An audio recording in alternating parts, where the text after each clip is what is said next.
Good evening, everyone. Tonight is Monday, April 17th, and I'd like to welcome you to a meeting of the Concord School Board of Trustees. This is a meeting, of the school board in public for the purpose of conducting the school corporation's business and is not considered a public community meeting. There will be time for public participation about agenda items as indicated on the agenda. If you would like to address the board, just fill out a yellow card and get that to Mrs. Warren. Welcome, everybody. It's very exciting to see all of these faces with us tonight. I know that most of you are here for a purpose, so we will get right to that after the pledge. I pledge allegiance to the flag of the United States of America and to the republic for which it stands, one nation, under God, indivisible, with liberty and justice for all.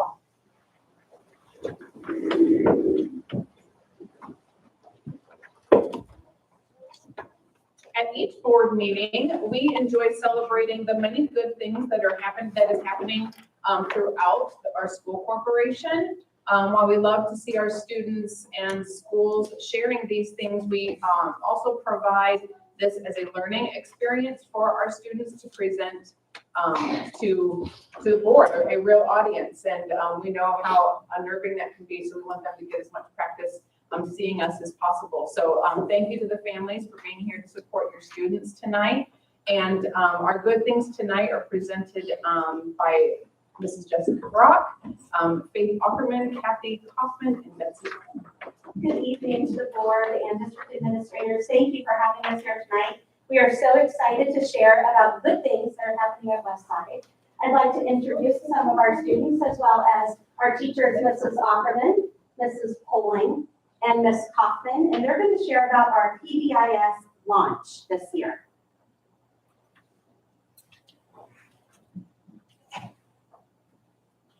All right, to get started, we just wanted to give a brief rundown of PBIS in general. It's positive behavioral supports and interventions. It's an approach that schools use to promote school safety and good behavior among our students. So the things that we really like about this is that it's school-wide. Students can go from one place to another in the building and have the exact same expectations. It is also proactive, that we're teaching these students and helping them to uphold these expectations so we don't need to see the consequences that come from those poor behaviors. We're helping them learn how to behave in school and outside of school so that we don't have to have as many consequences inside the classroom and out later on.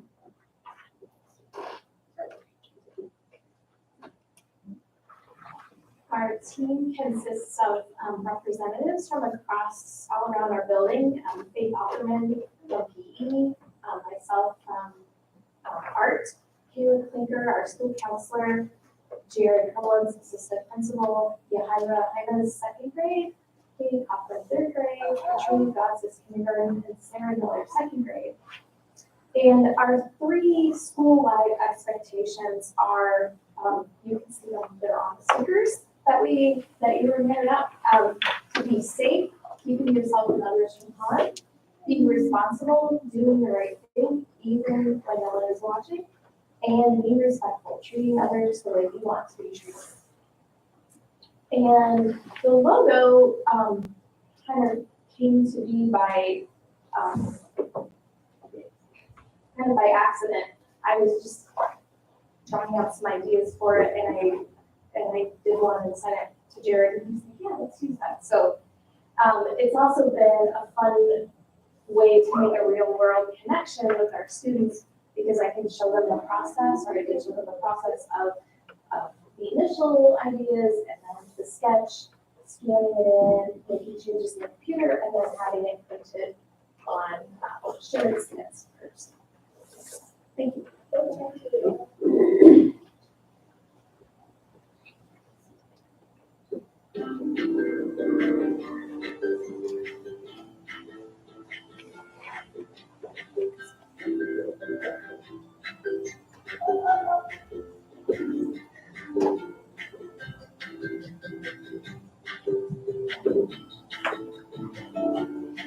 Here at Concord Westside, we are choosing each day to be responsible and be respectful and be safe, because after all, it is the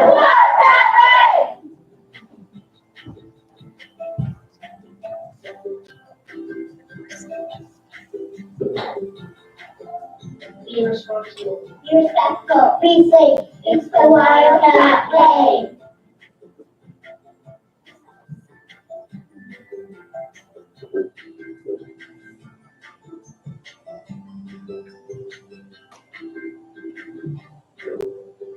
What does it mean to be responsible? To be kind to everyone and listen to the teacher.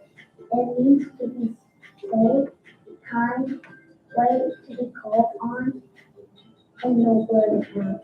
It means when you always gotta keep things for yourself. And also, if you get a prize, always put it back in your backpack. Responsible means doing the right thing even when no one's watching.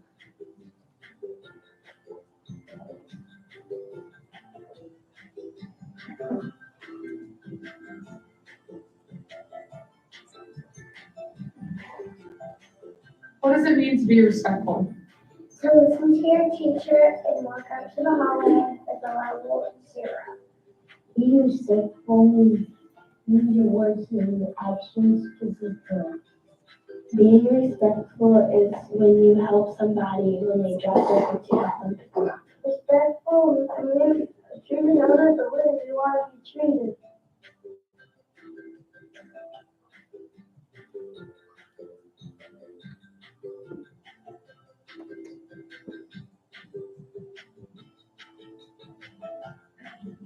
What does it mean to be safe? Don't run, don't kick, and don't hit.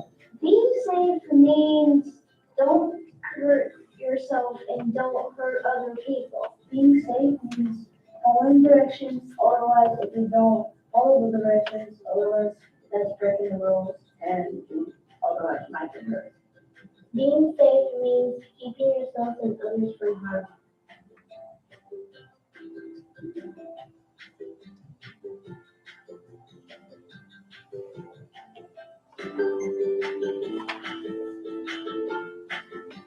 Be responsible. Be responsible. Be responsible. Be respectful. Be respectful. Be respectful. Be safe. Be safe. Be safe. It's a wildcat way. It's a wildcat way. It's a wildcat way.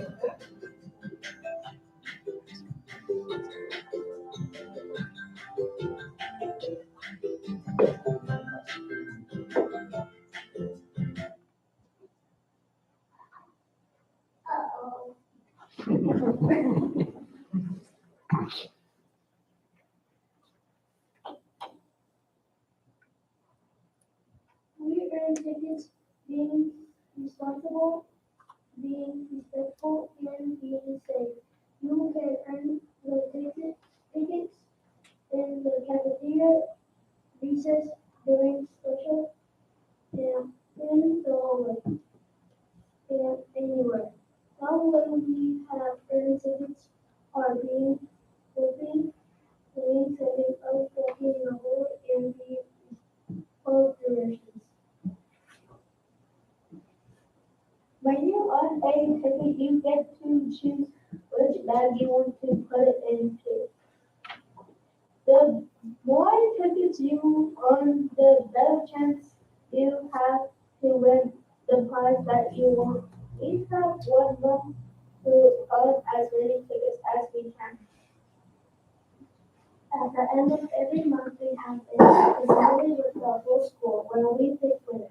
Each grade has their teachers go to the front and they draw a winner for each of the 3 prizes.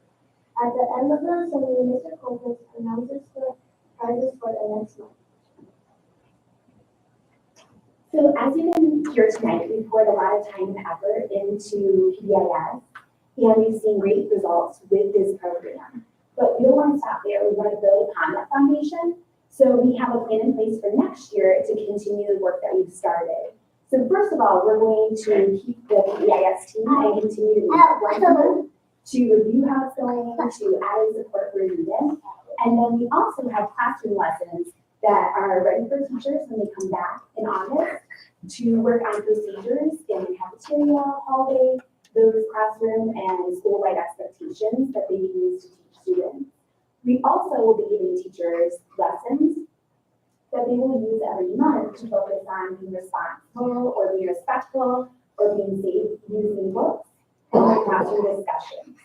And lastly, we are very excited that we will be opening an PBIS store where students will be able to use their tickets that they've earned and purchase items from the store, but then we will still have the experience-based rewards as well, that they will be able to put their names in the bag and have their names drawn to earn like extra recess or a talking party or a dance party or whatever it may be that they would like.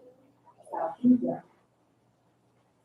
I'd also like to give a special thank you to Mr. Copeland for leading the committee and leading this charge for our PBIS. He's been very instrumental in our launch. Would it be okay if we gave our kids a little round of applause?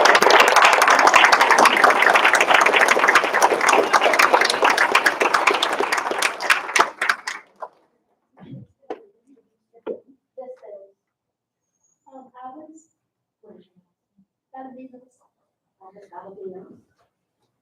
Ryan Rodriguez, Samantha Lopez. And then we have our greeter here by the name of. Thank you for joining us. Did you have any questions from the board? Any questions about our PBIS program launch? Specifically, when did it start? Was it In the fall, in the fall? Okay. yes, the process.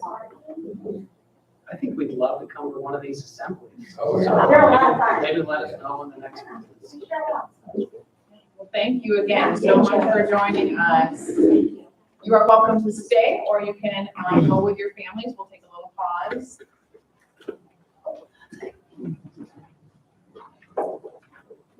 You can't leave. That was not extended to you.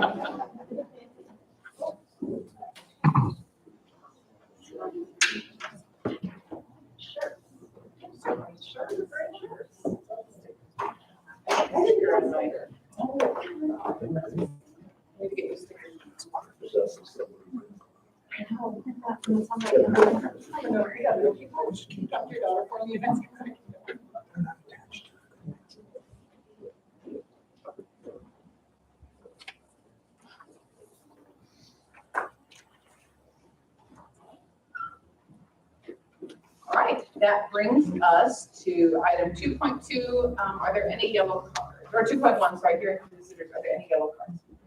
Okay, that brings us to the consent agenda, which this evening includes minutes from 3/20/23, accounts payable claims, payroll claims and distribution summary report, donations high school, human resource report, and conference requests.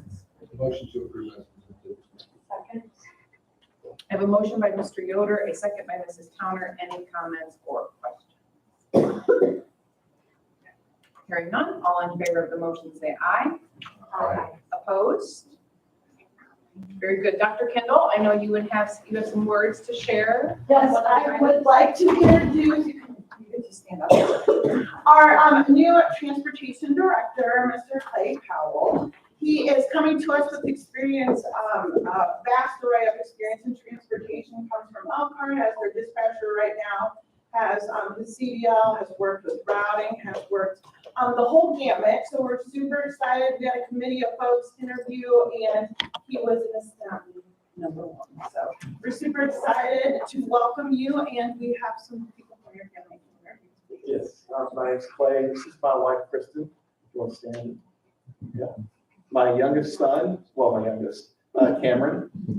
My middle daughter, Riley, and then my oldest daughter, Jordan. That's my family. Welcome.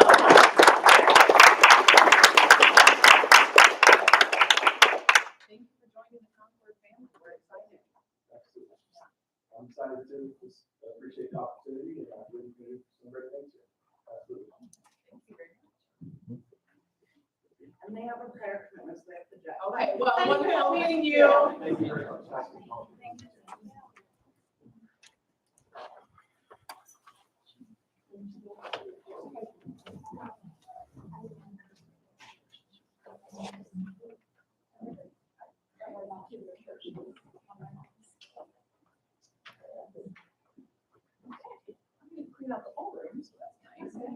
That brings us to item 4.1, Scholastic National Recognitions. We have.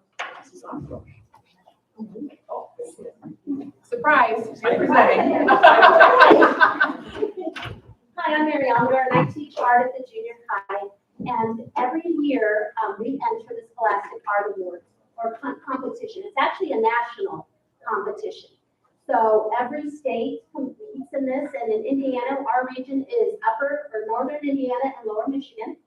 This year, we had 29 pieces accepted, and all of those pieces are on display at the South Bend Museum of Art. And I will tell you, as a working artist, to be displayed in a museum, that's huge. So here we have these 13, 14, 15-year-olds in a museum. And what an accomplishment that really is. We had 12 gold key winners, which is the highest honor. And those 12 gold key winners then go to New York, where they are judged in New York. And this year, we were really fortunate enough to have 2 winners win at the national level. And you can see here just kind of that tidbit, sorry, Kelly. More than 100,000 students submitted more than 300,000 works of art in the Writing Scholastic Art Awards. 2,000 works of art received a national medal, which places you in the top 1% of all submissions. I mean, top 1%. That's huge. And like I said, we had 2 winners this year. Nina is not here tonight, which is unfortunate, but one of our students is here. And so that is Julie Rogers. Julie, you want to stand?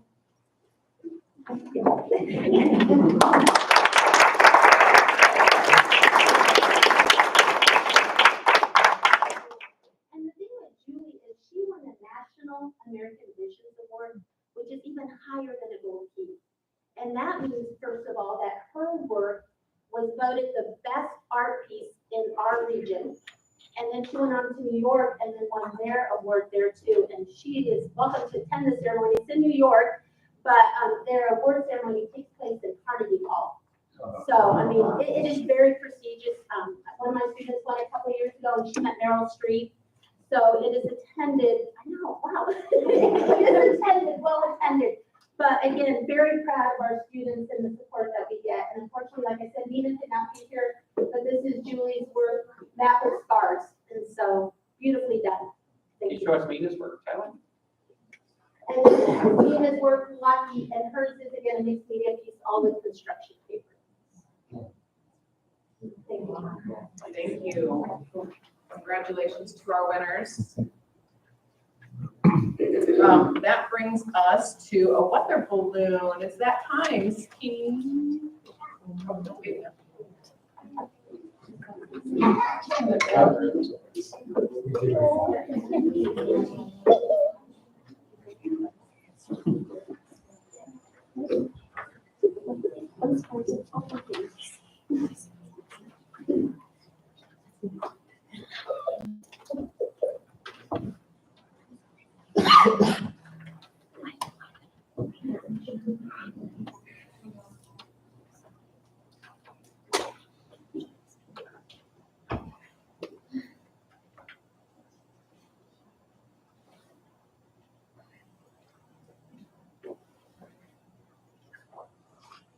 Hello, we come from different Concord schools.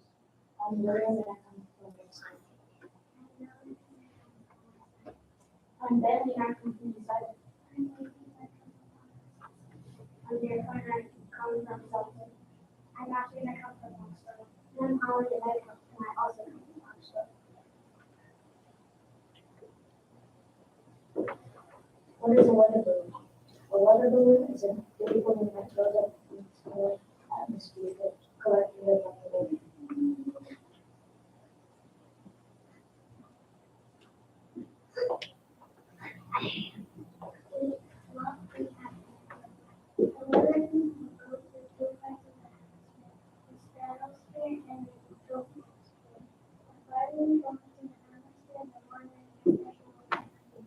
This will eventually cause the balloon to expand.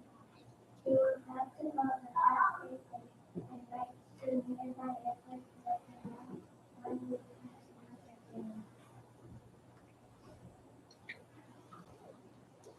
Our goal is to track and retrieve the two launches, all and the balloon at 10 p.m. This is the number one checklist we will all schools together to watch on the same. We will be doing it on the 19th or the 26th if we get two launches. We'll be live streaming the launches on YouTube so the other schools can watch. We'll have bus rides to pick up the logo, and we might go out on the stage. We had many challenges during this attitude, such as getting our name because local leaders didn't show this. And also, we had a challenge with many things such as weather, or never reception, winter, and just help out. We have a lot of good ideas, a lot of experience, just send up with our weather doing, such as orbeez and other we want to compare the beads in their original form, which is dried out and made something. A couple other experiments to listen up with our weather vision are roasted, honey, toothpaste, cookies, and other food which will be up there. Experiments from other years. Some years, the other schools. The other years are, some experiments from the other years are chicken nugget, which didn't do anything, and eggs, which surprisingly cracked me. And very, I don't know what they did. And a french fry and Lego. Do you have any ideas of experiments for us to send up? You didn't get ready for that. Probably. The kernel before. Yeah. I'll say. Abort.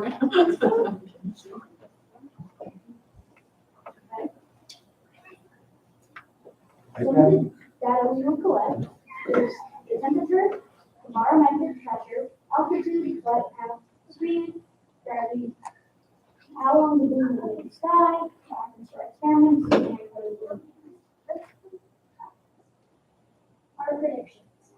We think the weather balloon will go east of our launch site, because the wind usually blows from west to east, and the balloon is so light that it can go anywhere. We also think it will ascend to over 60,000 feet. Last, we think it will be in the air for 4 to 8 hours because most of Oxbow's past launches have been in the air for this time. To track our weather balloon down, we will use two devices called Strato Tracks and Spot Tracers. We use our devices. This can be used. A Spot Trace GPS helps us track our balloon under 60,000 feet, and a Strato Track GPS helps us track the balloon over 60,000 feet. A blackout zoom is one important device on the weather balloon that's so far or low that it loses connection with satellites and it will lock. The Spot Traces blackout zoom is over 60,000 feet, and the Strato Track blackout zoom is under 2,000 feet.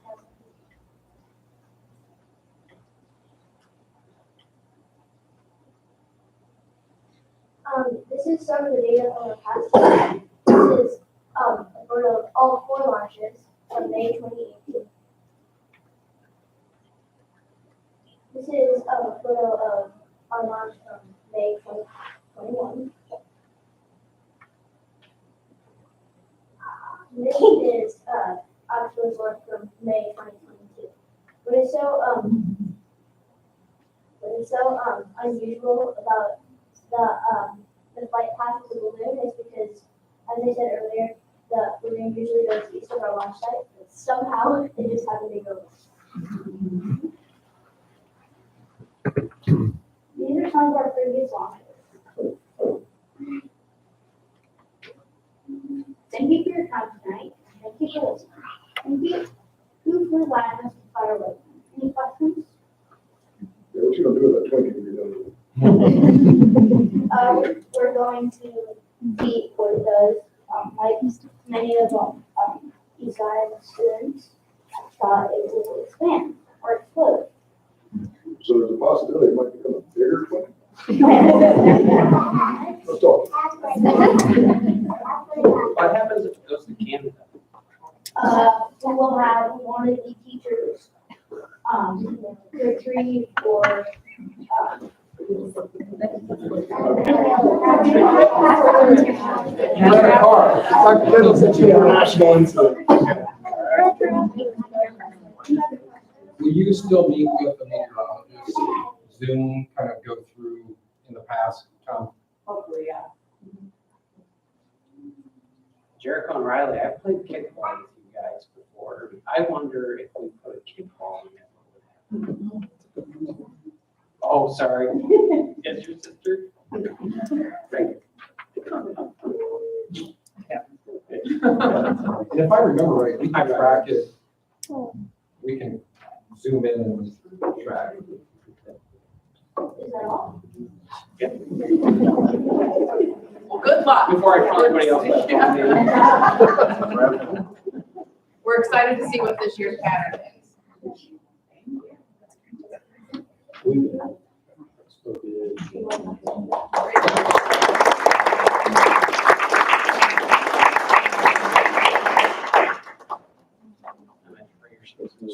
Yeah, you go. That's huge.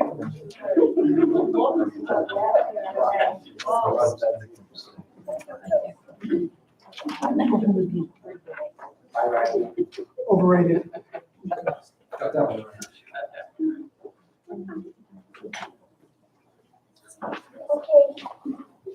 All right, that brings us to,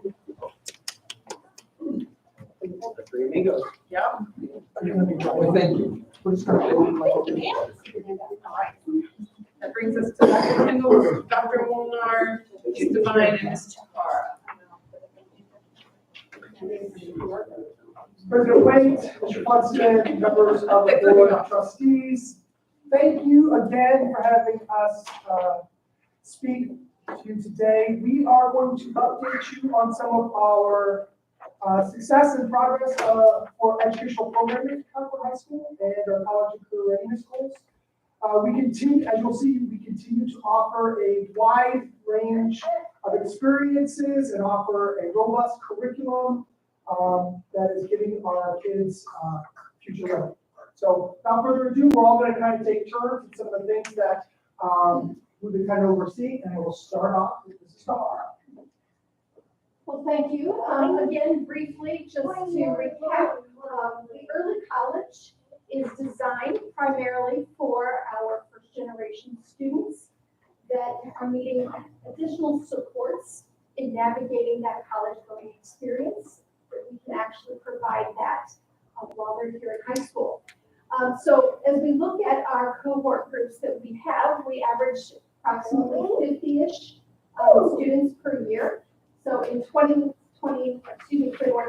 our senior class, we're always trying to get our bundle of 30 called the Indiana College Core, and we had 37% of our students achieve that.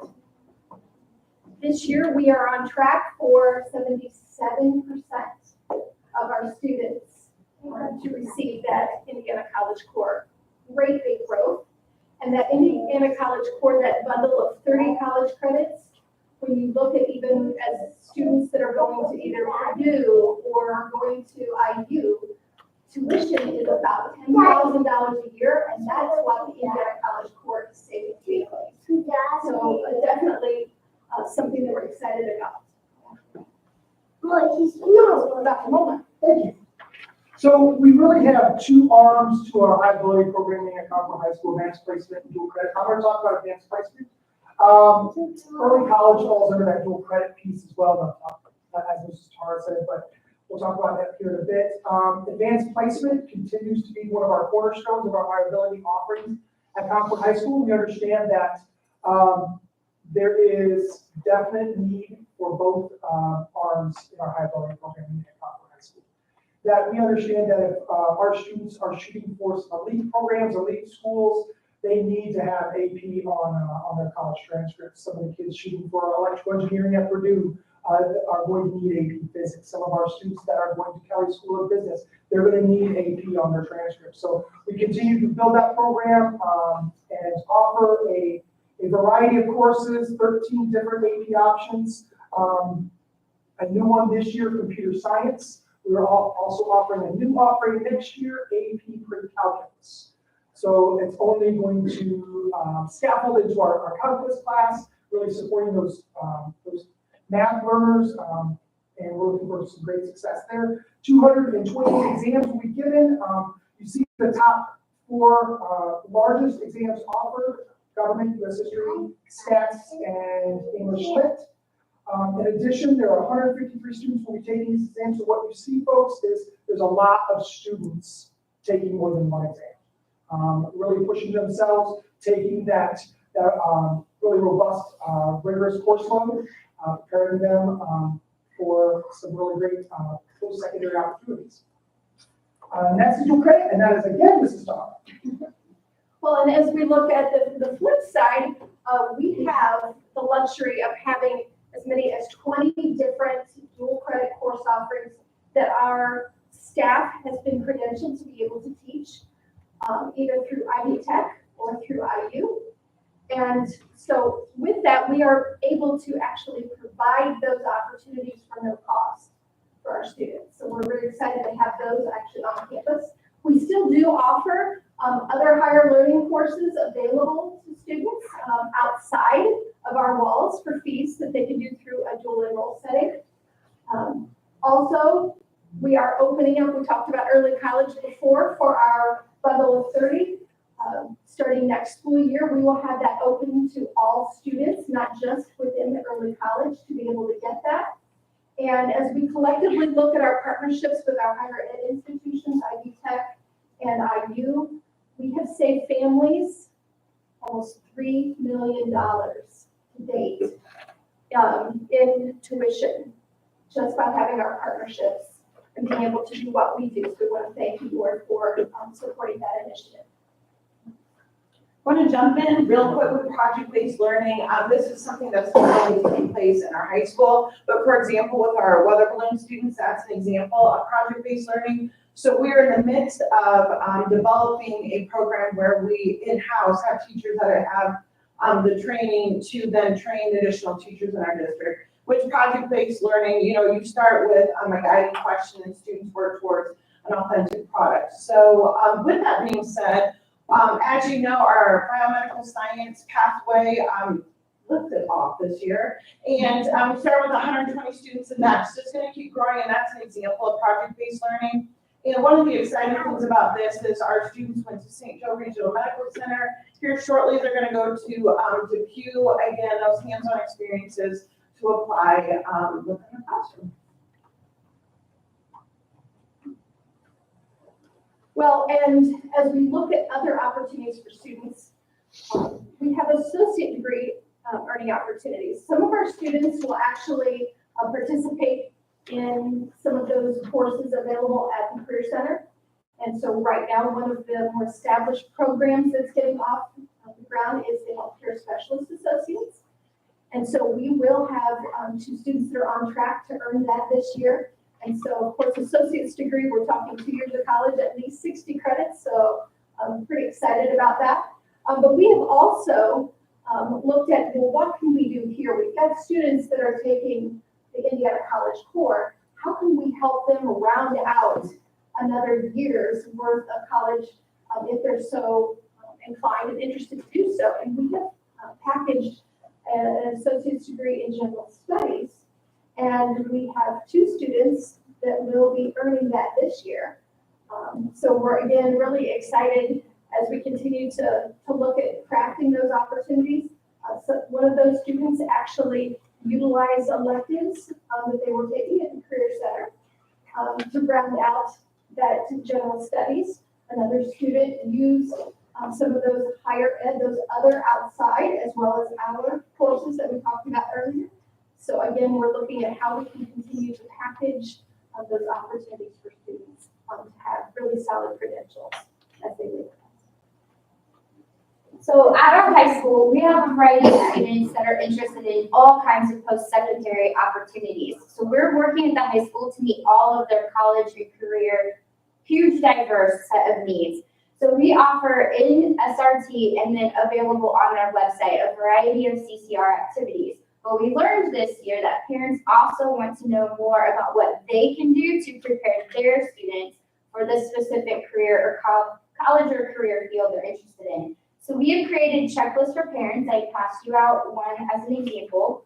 We're creating one for every school year, and there's a student one that goes with this. We started with our juniors this year, where we gave them the student one and the parent one, and then we had a parent meeting for juniors for the first time this year to encourage them to help if they had questions for how they prepare their student. So we're kind of branching college and career a little bit to better inform parents because it's a changing world with what is expected for college and careers post-COVID. Then we are creating a lot of opportunities at Concord High School for all kinds of work-based learning opportunities. We provide different times for them to do job shadows. We provide different internships, and then we are partnering with AGA, Startup Moxie, and a variety of other local groups to help provide apprenticeships for our students. Can you go back to me though, because I'm not. Thank you.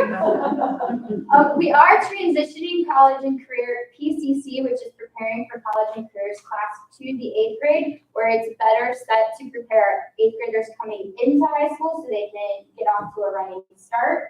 And then we're working to network with a variety of groups such as the Indiana Latino Institute to better meet the actual needs of our students. So the next part is apprenticeships, which we're going to touch on here in a second, but this is new to Concord, and so like I said, we'll go into detail, but it's a super exciting CCR opportunity for our students. And we've talked about our building and construction trades and advanced manufacturing quite a bit, but we continue to promote it in a variety of different facets. We're really incredibly proud of this program. Right now, the principles of construction trade, our early class, our number 1 class, has 182 students. That's 7 sections out of the 8. So there is a huge need and desire for our kids to be in this program. And we're really excited about that. We've invested heavily in a new space, and we want to make sure that we're providing those kids those great opportunities to get those skills to work in the community. Construction trades, the 2nd class, a total of 50 students under Perkins 5, which is the old pathway.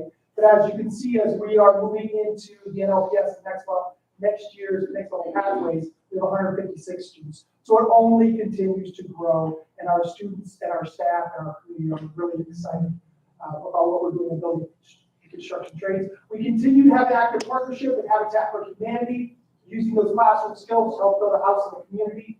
We are actually partnering with Habitat for Humanity again next year to look at building homes in the Concord community, not just in the greater Elkhart community, and actually giving back to a family here in Concord Community Schools, which is really amazing, and it's really at the core of what we always talk about. But again, we're growing our smart manufacturing to a dual credit program next year, just how we continue to build our building infrastructure.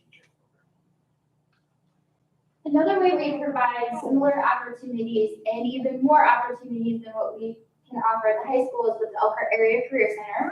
The Elkhart Area Career Center, I know you've heard of it before, but it is a next level pathways and programs of study school. So that means when our students apply their junior year, they take their principals and their concentrator classes, and then their senior year, they continue. With that, they also get an internship or work-based learning experience, but they can also start earning certifications, which is, it can be a box 3, but it also prepares them even more for the workplace or to be more competitive against someone in, maybe they're applying for a scholarship or they're applying for a college and they have a certification that someone else doesn't, so it makes them a little bit more marketable.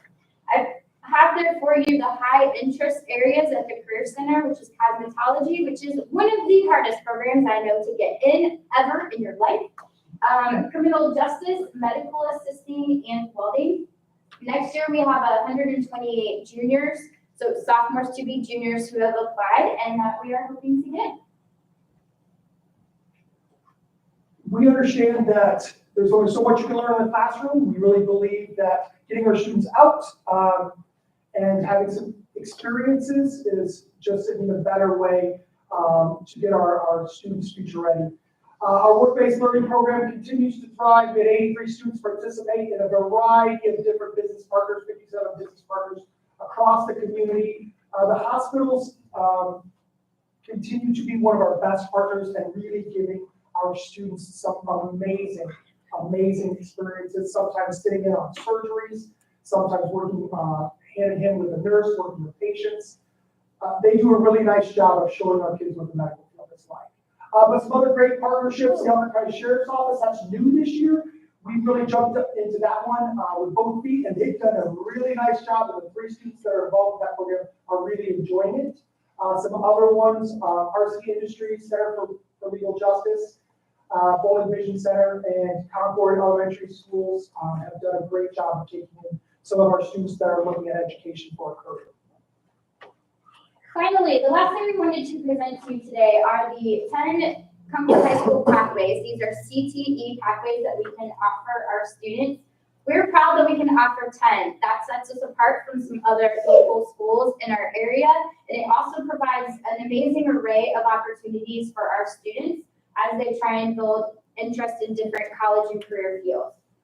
We have high interest areas of construction, business administration, the biomedical science, and digital design, but our other pathways, which include teaching, engineering, smart manufacturing, computer science, business marketing, and human and social services, are only growing. And this means that we are being able to allow students to explore and develop on their own terms, but in pathways that our local community needs and desires. Finally, right now, about half of our entire student body is planning to graduate with their Box 3 as a CTE pathway. And I only predict that this is going to grow, but I thought you might want to know that. Do you have any questions? This is the 128 juniors apply. Does the Elkhart Career Center have unlimited? No, they don't have unlimited. If you have any influence over there, please get us. Especially for cosmetology, our kids really want to get in. It depends on the program, and so, right, it depends on how many seniors stay in that program.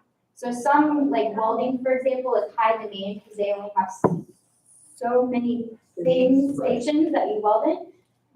So it depends how many stay, as to how many juniors they can offer it to, and then they use a rubric system and they take the top ones, and it doesn't matter what school you're from.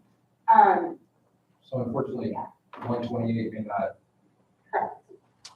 And that's part of the reason why we're offering stuff in-house and trying to get some of our pathways into Concord High School. We love what the Career Center offers, but we feel like we can do some of that stuff in-house as well. And are we at capacity on building trades and we need a second shift? Sure. Let's go to the building. I do have one other little tidbit, and Dr. Molnar shared this in the weekly Minuteman Minute, that Ivy Tech has announced that any high school student is eligible for free summer classes. And so, I mean, it's a great opportunity for students to either finish something or start something or continue to say, all right, I want to take a class so that it frees me up to do something different. And so we have pushed that out there, and I'm excited to see our students take advantage of it. So our counselors are meeting with their group of students, be it 400 students, and they're going through this, trying to create this path. And they're starting in the 8th grade now? Yes. What do you mean? The tracking part or taking the classes part? No. Just trying to track out. Yeah. I'm meeting with my counselor going on, and they're going to try to walk me through what you have interest in. I want to do hair and nails, and then they can kind of start walking. We've got some digital tools that help us kind of track some of our students. We just invested in a program this past winter that's really helped. But yeah, we definitely want to make sure that we're targeting kids, individually, and making sure we get them in the place that they need. And we've reorganized all of our junior high electives so they mirror the high school pathways. So you get a taste, so you can experiment before you have to make the big decision. So is it fairly flexible? A kid comes in at 8th grade and says, I want to be a cosmetology student. So we're setting them in motion, get all the stuff. They get to about 10th grade, make real good friends with an engineer and say, I want to be an engineer now. Is it flexible enough that we can change them and move them with that? We've designed it to be as flexible as possible, but you can only do that up until about your junior year. And now we have time as an enemy, but if you're an NLPS student, you can take your principal's class and then you can take your concentrator classes together at the same time. So as long as you have 2 years, we can get you through something. But I would say if you say you're interested in cosmetology, we would be signing you up for business classes so you could own your own salon someday. And then if you decided to continue with them after you got into the career center, that's up to you. So we want you on track for more than one thing. And then as you get older, you narrow it down to whatever. Eighth grade, I want to be a Ghostbuster. I know. And that's kind of one of the things. It's not too late. So you know what they say, you gotta dress for the job you want, not the job you have, so next time, Mr. Louis, let's see you. I would say that the legislature right now is currently talking about flexibility within this, too. So I'd say in a couple of weeks, we might know some more. Sure. Anything else? Very good. Thank you, everybody. Great information. And I love these checklists. That's amazing. Thank you.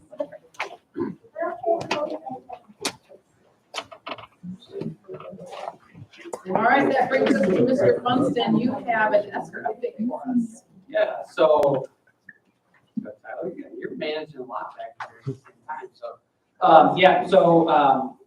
just had it on my calendar, want to make sure that I give an update on our ESER funds. As you know, there's been 3 years, or there were 3 years of those funds that expired into September 2024.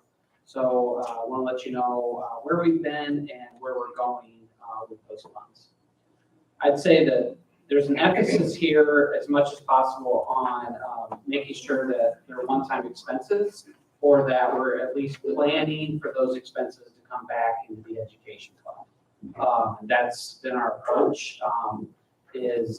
What you'll see here are a lot of either one-time expenses or things that we have planned and it's left room in the education fund for those to come back in.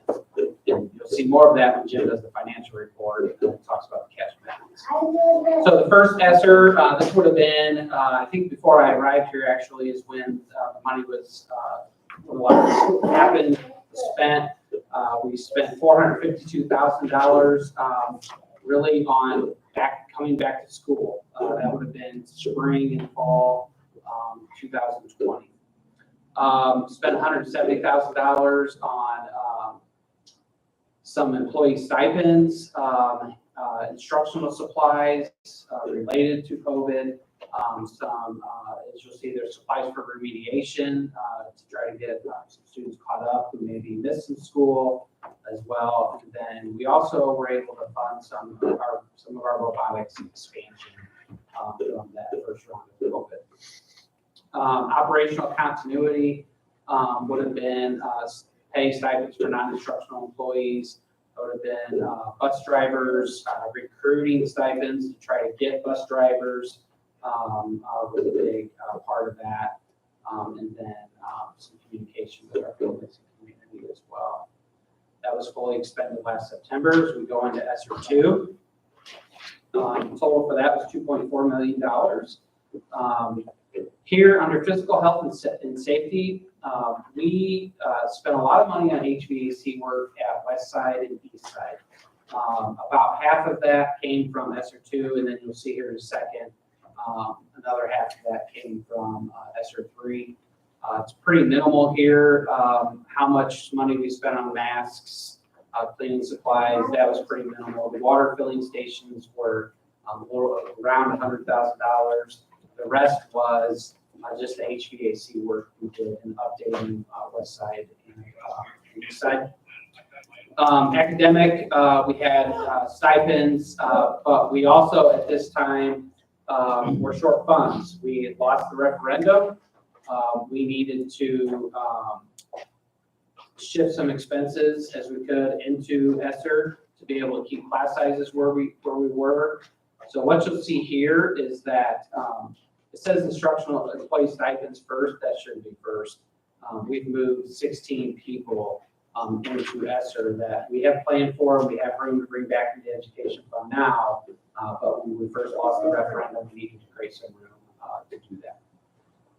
We also purchased DNA, which I'll talk about in a second, but that's our data and analysis system that we use in giving county assessments. And then Amplify for K-6 is how we measure, progress monitor kids' reading ability.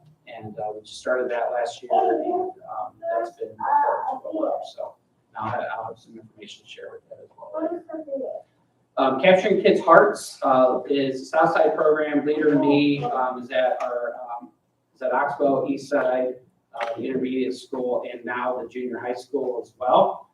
PATS is part of the West Side PBIS system. Triple P is an HEA program. As you know, all the schools in Elkhart County, I believe, were part of the Comprehensive Counseling Consortium, and the HEA ran that, so some of that money was spent on that, and then a small amount for stipends for counselors and social workers. And then operational continuity. This would be, if you remember, we were really struggling finding bus drivers, and we were concerned we weren't going to be able to transport kids to school. We gave a base increase to our bus drivers, and we also gave a stipend at that time to our bus drivers to recruit and retain our current transportation employees. We've been incurring those costs in ESSER for that pay raise. We'll incur those costs again next year in ESSER. At the end of that, we will roll that back into operations, and we've been planning to make room to be able to do that. And then in ESSER 3, this would have been the larger one. This is what we have until September 2024 to spend.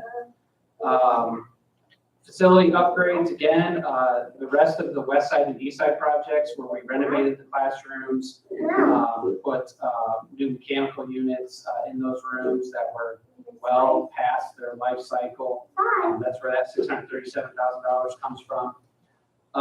The 1.1 million there, again, that's most of that, or pretty close to $1 million of that is the teachers that were currently paying out of this grant. And then we had some programming costs for Leader in Me and Capturing Kids' Hearts. Under mental health, we are part of the Triple P program. This just fits into this category. If you know, Triple P is a parenting program that is offered up to parents in our school district. So HEA runs that, but we contribute to make that happen for our parents here in our community. Again, comprehensive counseling initiative, which that'll be the end of that in terms of our payment for that, I believe, and then a portion of Capturing Kids' Hearts, Leader in Me. Operational continuity, again, this is bus drivers, 280,000 so far this year. Gaggle, if you remember Gaggle, we use Gaggle to basically monitor for kids threatening self-harm, anything inappropriate that happens on our devices, especially through Google, is hard to filter within Google, and Gaggle does that for us. And so we thought with kids home as much during hybrid and during all that time that we needed to be monitoring as much as possible what our kids were doing. And I would, we get alerts quite frequently. Principals get alerts, and credit to our principals, our police department. If something comes in with a really high escalation, our police department is at that house ensuring that that kid is safe right away. So that's been important to the safety of our students. And then you remember we were allowed to use COVID money to cover any COVID-related healthcare expenses. And so, and indirect costs of that. So as we had people who had to stay home and couldn't come to work because they were being forced to stay home.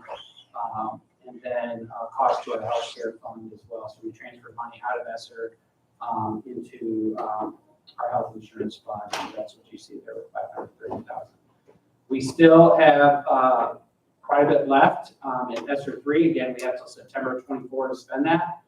That will be spent on the devices that you see here. Part of that will be spent on that. And then we also have these 16 teachers that we will again next year, one more time, pay for them out of ESSER, which when Jim talks about the financial report, you'll see that the cash balance has been growing. The difference between our expenses and our revenue right now is in a really good place, and we'll be able to bring those people in without hurting their education. So, any questions about ESSER? We report on this. It's on our website, and I think it's good that we report on this. And like I said, we worked really hard to spend the money in a way that one, sets us up financially well for after this money expires, but also has the most impact for our students. And keeping those 16 teachers class sizes really ballooned without this. So is Gaggle something that helped? I think there was a couple of students that were going to harm themselves, and that was the alert. And then at the time, Chief Miller was able to go out. Yep. So that was Gaggle. Yep. Yep. If it's Tyler, correct me if you have anything to add here, but if it's a really important alert, principal gets a call. It's not an email. It's not, hey, we've got something here that sounds like the student might be in danger, and we respond right away. It could be on a weekend. A lot of this happens on the weekend when kids are unsupervised, and we're able to intervene and help out these families. And so it's been a major positive. Yes, the two that I'm thinking of were largely because of this, and then Yes. they went. So Yeah. Saved a couple There's of- one, we know of several instances Yeah. where the potential was there for self-harm, and we were able to respond.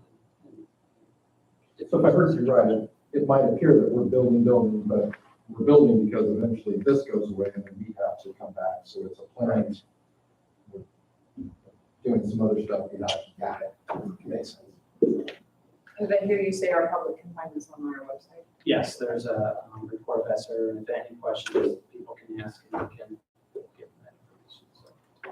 And I think I heard, when we talked about this Gaggle thing, that's strictly school-owned computers, which means anything that occurs on the school-owned computers is. Yeah, the monitoring, anything within that they're logged into, so if they're logged in with a school account, like a school Google account on their phone, they would monitor that. Help me out, Tyler. That's absolutely right.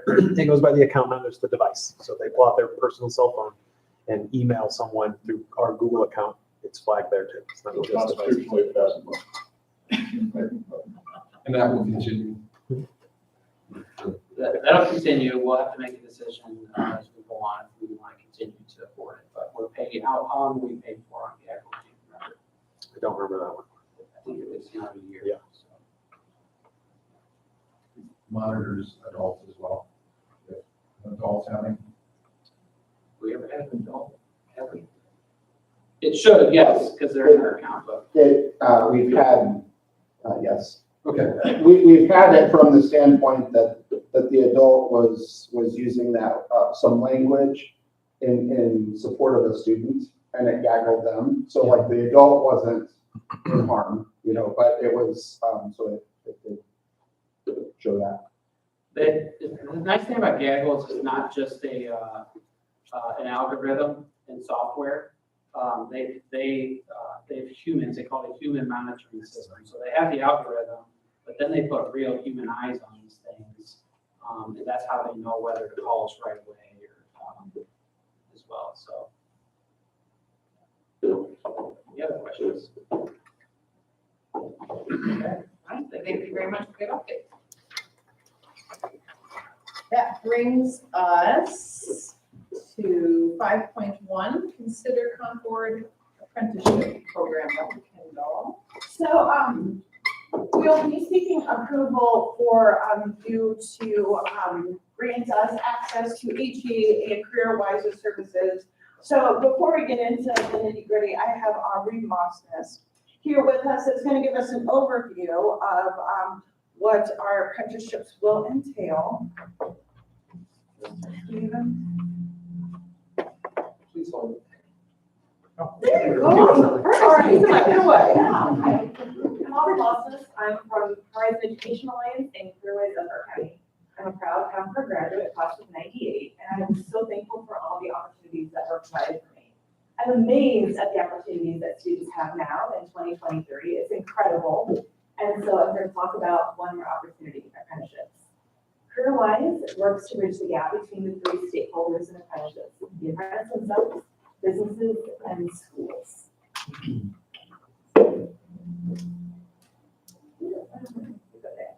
Awesome. So what is an apprenticeship? It's very similar to an internship, but it's a little bit beefed up. It's a long-term investment. Businesses find a positive return on their investment.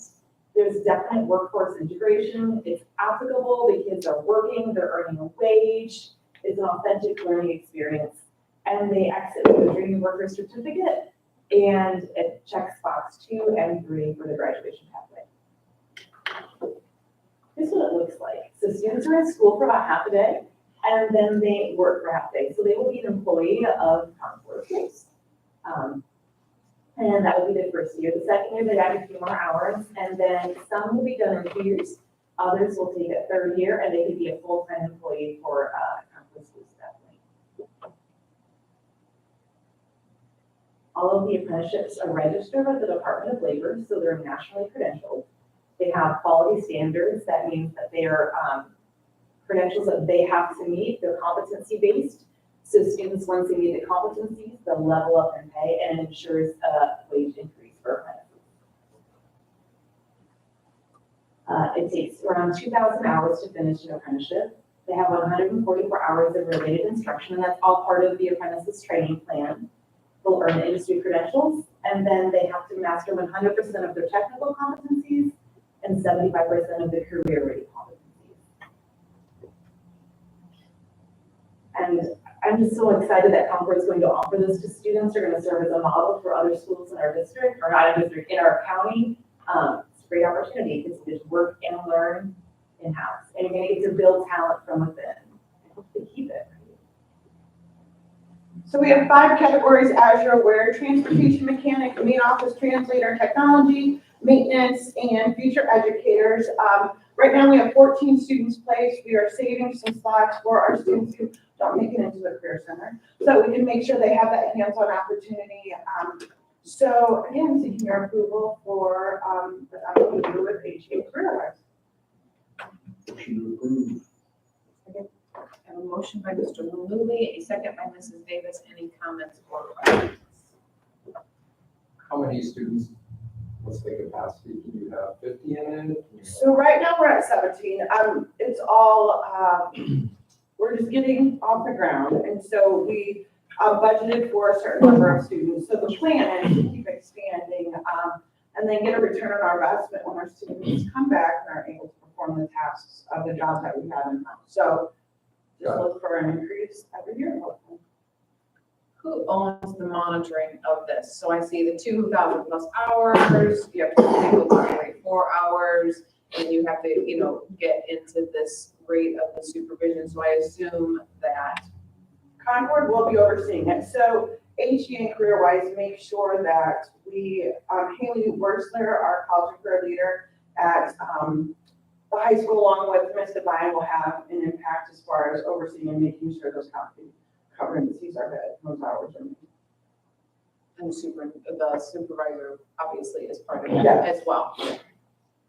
Are we the first school, only school, or other schools are? There, I know that Jimtown has a couple of future educators, but I would have to say that I know we've gotten calls from Goshen to pattern their program after us, so we're starting out pretty robust.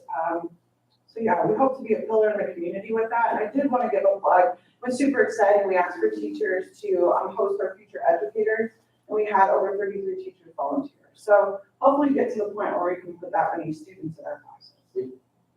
How many business apprenticeships has HEA been able to? I want to say 5-ish. Sounds about accurate. Business ones? But just outside, we're talking about apprenticeship opportunities, we're all three, but it's outside of Concord. Does IT count as part of business?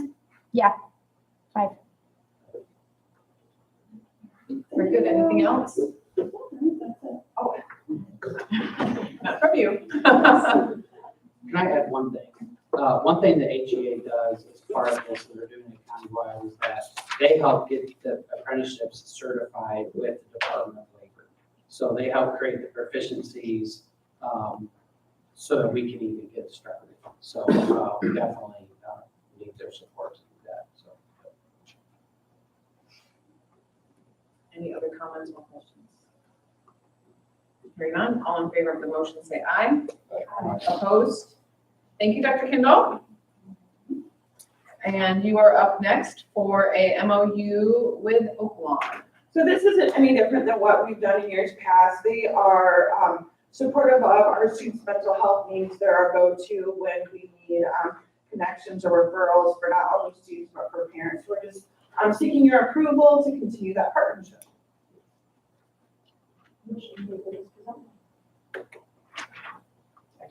I have a motion by Mrs. Towner, a second by Mrs. Davis. Any comments or questions for Dr. Kendall? Hearing none, all in favor of the motion, say aye. Opposed?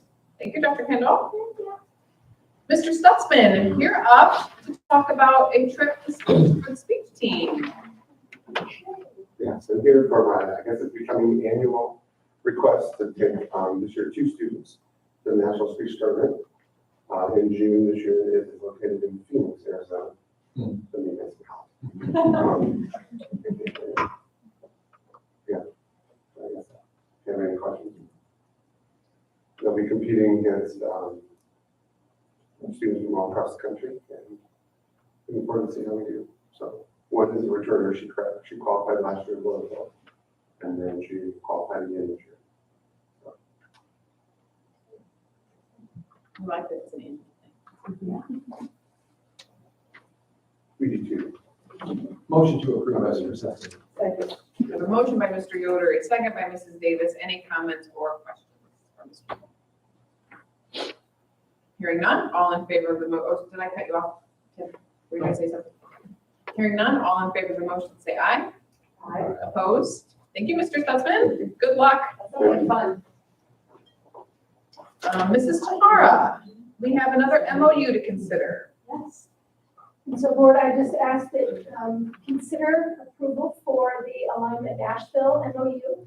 I came in fall and we utilized the services of Nashville, Online Nashville, for our project-based learning training that we offered to staff through our employability skills and innovation grant. And so we asked that as we're bringing back another MOU, this will allow us to create a training of trainers session so that we can continue to start building our own trainers and providing our project-based learning services, as we've heard, that is continuing to support our weather projects and continuing to replicate the same type of thinking across Concord.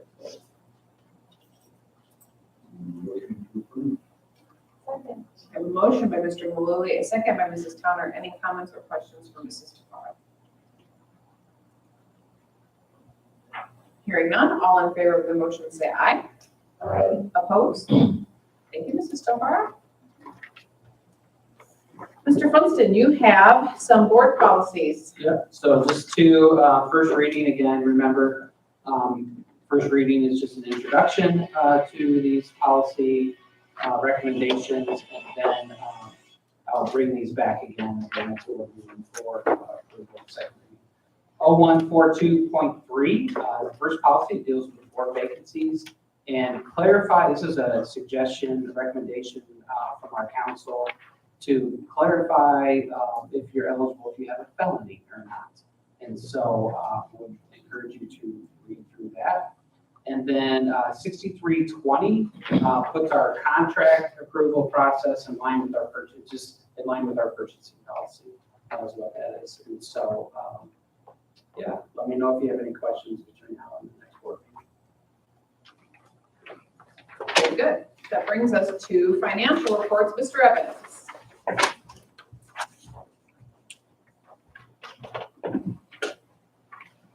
Thank you, Mrs. Wade. There we go. Mr. President already alluded to the cash balance in the education fund comparison with a year ago, and as you can see, that's showing some growth there. And there's a reason for that, and that's because of all the things that we mentioned so far. So that is where we would expect it to be, and we'll continue to monitor that and work with the plans that we're making to, as we kind of wind down over the course of time, wind down that the ESSER funds, move those expenses back into the education fund. The other funds that are mentioned, we're still waiting. The curriculum material fund is still waiting for that reimbursement to come. The state has that kind of difference in terms of funding and who was eligible and who wasn't eligible, going all the way back to July of 2022. So evidently that hasn't been fixed yet. So once that gets fixed, we anticipate that will change. In terms of the appropriations are about where we would expect them to be, both primarily looking at the education fund and the operations fund. So compared with last year, about what we expect them to be. Be able to answer any questions.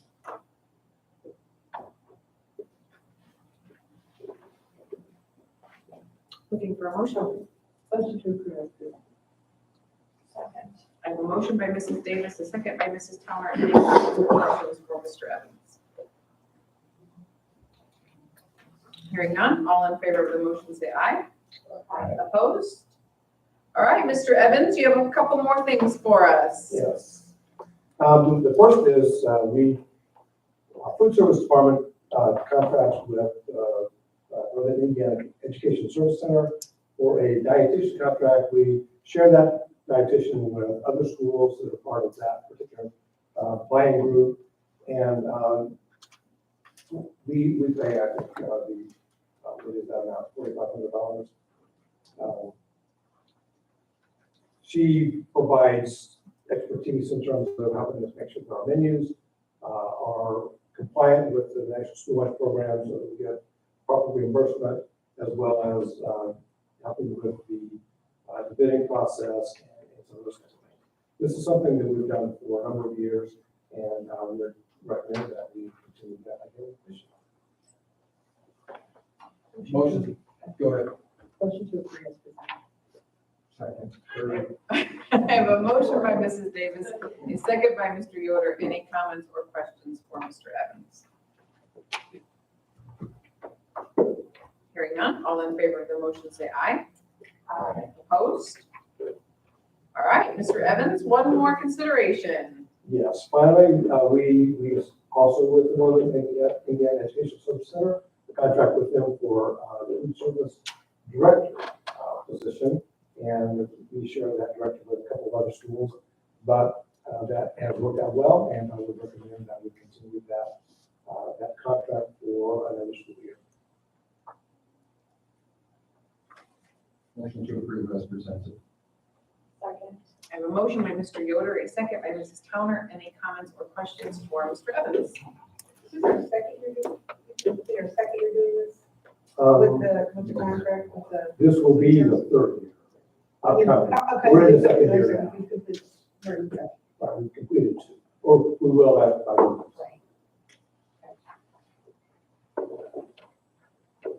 Anything else? All in favor of the motion say aye.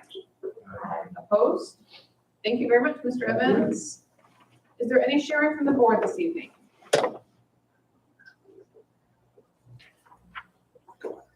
Superintendent? Well, I told you I had a lengthy superintendent report tonight, and I'll try to, didn't realize it'd be 7:15 when I was starting my report, so Mr. Malooly put the timer on if you'd like.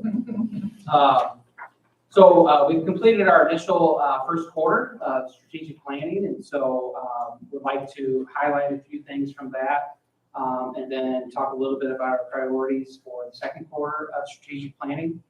One of our goals in this is that, we know that we have systems to build, but we also want to see quick improvement.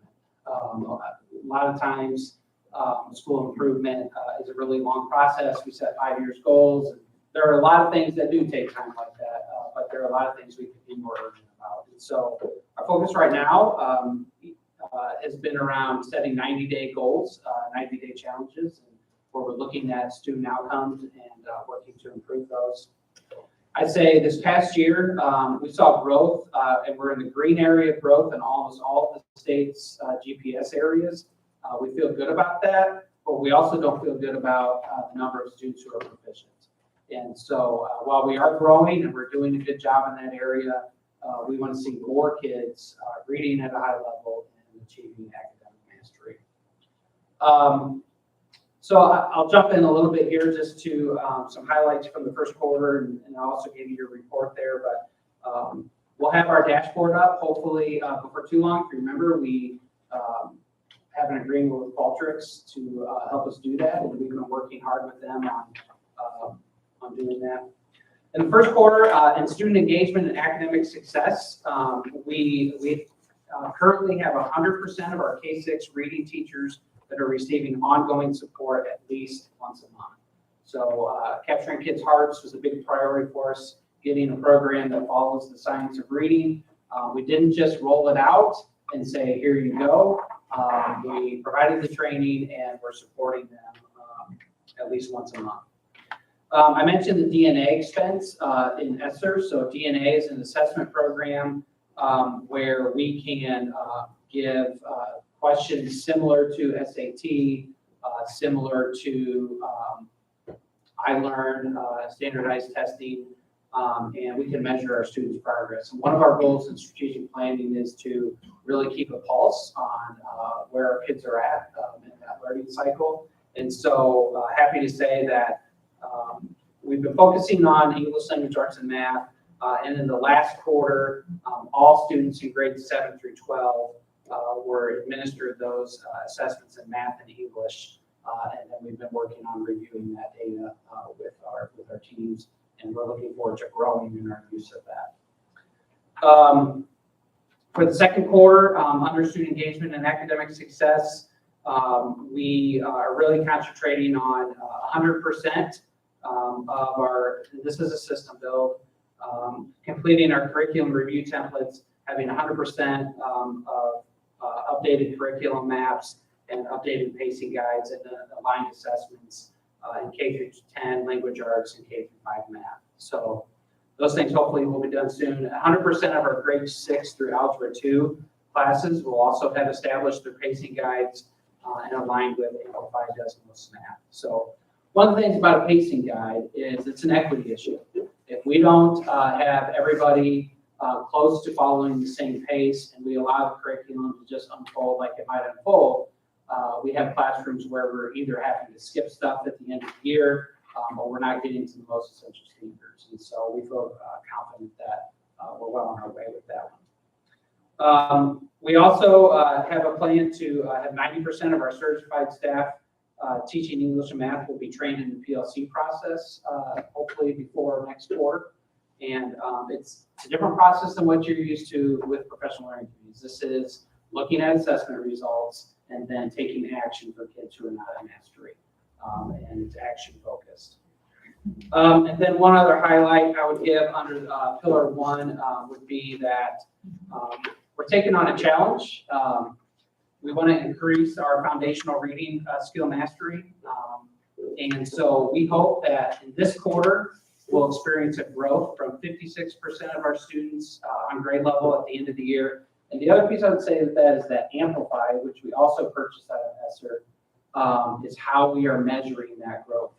We don't have iLearn, we don't have iRead in grades K 1 and 2, and we needed a good way to measure whether or not our students were reading well in grades K through 2. So we're using Amplify, which is Dibbles. You've heard of Dibbles. And we hope then by the end of the quarter here, we're going to go from 56% to 60% on grade level. And so that's a challenge that Mr. Myers has taken on here. On well-being pillar, a couple things I'll mention here. We have our alternative school up and running. They're enrolling students, and they're ready to go for the fall. And so I think we should be excited about that. They're also, I know, leaving some spots for, if any students have any transgressions the last couple months of school here, might need a place there, or any new students we might have move in. to the district that we need that kind of placement, or leaving a little room for that. So thank them, Lisa and Dr. Kendall, for getting that going. We also have 100% of our buildings trained on Tier 1 trauma-informed practices. And again, trauma-informed is just when somebody is through trauma, making sure our teachers know what kind of impact that has on our students. We have our scope and sequence is 100% completed for that training, and with an emphasis on moving to two-tier interventions as well. So Lisa and her group are working hard on that.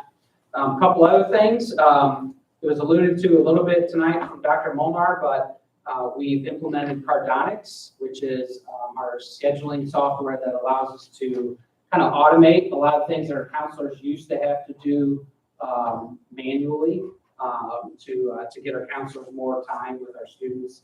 We've done that. And then the pathway tracker from Standards for Success, we've also implemented that last quarter, which we know right now is saving quite a bit of counselor hours, which is helping to provide more face-to-face time with our students. And so it was a lot of work. I was involved in a couple of the Cardonics meetings. These folks did a ton of work getting the information in there so that we could implement these systems.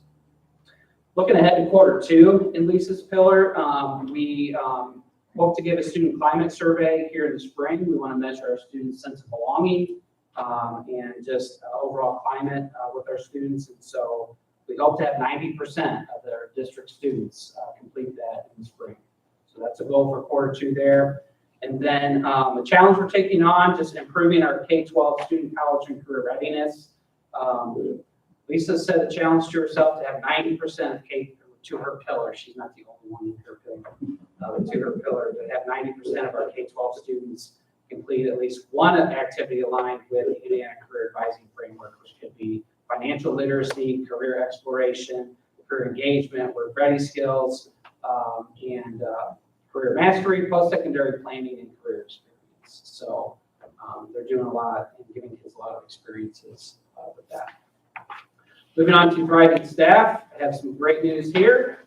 One, their goal in the first quarter was basically redid the entire website so people could find stuff. A result that came of that in the first quarter is that the human resources site on our website is the most viewed page on our corporation website. 17% of all of our traffic the last 90 days have gone to that site. And then we've increased our page views for the employee human resources site by 500% in the last 90 days. So kudos to Mr. Boyer for getting that done. Recruiting and retaining a highly skilled workforce. January and February, we received 70 applicants for open positions. In March through April 14th, we received 192 applications for open positions. So they've done a great job through social media and different marketing ways to give us applicants for our jobs, which is hard to do. Q2, Kent and Mr. Boyer both are working with a teacher evaluation task force. You know, we're setting up these things we want to see instructionally, curriculum-wise, and they're working with a group to see, you know, is our current tool aligned to what we want in our strategic plan. So we'll make a decision towards the end of May, I think, on what we're going to do with our teacher evaluation tool. And then lastly, we have a challenge to really support our new teachers that are high, especially the ones that are high performers. And Mr. Boyer set a goal that to retain 90% of our high performing new teachers as measured by the spring NWA scores. So we're going to look at spring NWA, our teachers that are really showing high growth, especially our new ones. We're going to retain 9 to 10 of them, hopefully 100%, but we're at 90 now. And then community building, which Julie is the pillar lead on community building. We distributed just short of 10,000 mailers during the first quarter. And we only had 15 returned for inaccurate data address. So pretty good number there. Also in Q2, as you know, we've been working on making sure that our Spanish-speaking families that come into the central office are served well, and we're happy to say that Currently, 100% of our Spanish-speaking families coming to the office are served by a Spanish-speaking person. And so that has been a quarter one goal. Looking ahead to quarter two, in that pillar, we've been working to make the online registration, I should say, fully online. So we have a goal to have 90% of our families complete the enrollment process for next year using our online portal. And Julie's been working hard with Power School on getting that set up. We have a goal to update our mailing data by removing undeliverable mailing addresses. Again, it's important for us to be accurate when we're mailing things. So we're also hoping we're doing some kindergarten roundup mailings. And so we have a goal to have 75% of our families attending kindergarten roundup in April will have completed the enrollment process prior to attending kindergarten enrollment, which would be huge. And then we expect to see 99% of our mail arriving at the designated address based on our improved data. So, and then lastly, we are going to distribute a community survey to the greater Concord community and to our parents in the second quarter here. And we're shooting for 2,500 survey responses that will be shared with decision makers, the board, with the goal to strengthen our relationships in the community and foster a culture of active listening. So a lot happening first quarter, a lot happening second quarter. Reminder, Kent is the pillar lead on academic engagement. I just mentioned Julie's community building, Lisa at student well-being, and Mr. Boyer's thriving staff. If you have any questions about any of those pillars, you can reach me or one of those folks. I still have more. I'm sorry, everybody. Tyler, you can go to the next slide. So, as a reminder about a funding challenge that we face, I'd like to show a comparison of operations fund revenue from property taxes as a comparison across Elkhart County school districts. Historically, Concord Community Schools has combated the lack of revenue that pays for the operations of the school district through an operations referendum. We were hopeful, though, when the State House of Representatives just this past month presented a plan to provide grants to districts who receive less than $1,400 per student. They had a proposal to set a funding minimum on operations, and we were big supporters of that legislation that the House presented. It would have been a positive thing for us. It passed out of the House, but last week the Senate killed that part of the budget. And so we have this ongoing issue. I don't know, I looked at my tax bill today. I don't know if they've all gotten the mail. I got online and looked at my tax bill and looked at a lot of other people's tax bills today as well. And personally, my school portion of my taxes went down around $250. And so we're I think we should take a poll. I would imagine we might be one of the only school districts that actually lowered our levy when we could have taken advantage of increased assessed value. And so we did that partially to lower our impact to the circuit breaker, but also to be responsible to our taxpayers. So you can get online. If you haven't seen your tax bill, I recommend you do that. Couple other things with this is just, without an operating referendum, the strategy we have available to us is to transfer funds out of education fund into operations. And we do that, we've been transferring about a maximum of 15%. We cannot transfer any more than 15% out of our education fund to cover operations. And so we're at that maximum. This past year, let you know, we did transfer 15.01%, which requires me to notify you that we exceeded the 15% by 0.01%. Next year, we'll provide a little bit more wiggle room with that. So the chart there is just a reminder of property tax revenue per student that districts in our county receive. And you can see there that for operations that were significantly less than the county. Moving on, we do want to recognize Courtney. If you can stand up. She's waited this whole meeting here. We've had a long meeting here, but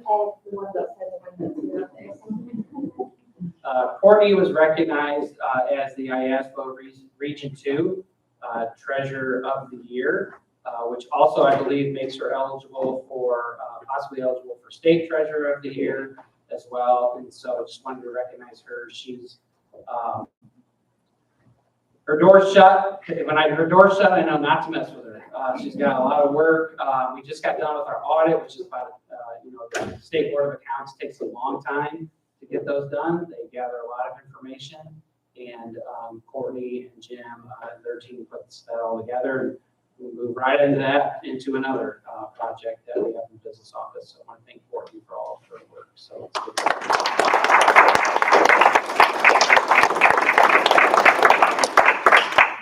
And then Mr. Myers put together some updated free and reduced lunch percentages for us here that I just wanted to show you. You can see here that we've listed all of our schools, but just Concord Community Schools, we are currently at 61% free and reduced lunch percentage. And so that percentage is growing, and I think I just wanted to make you aware. As you look at the high school, would be our lowest free and reduced lunch population, and West Side would be our highest.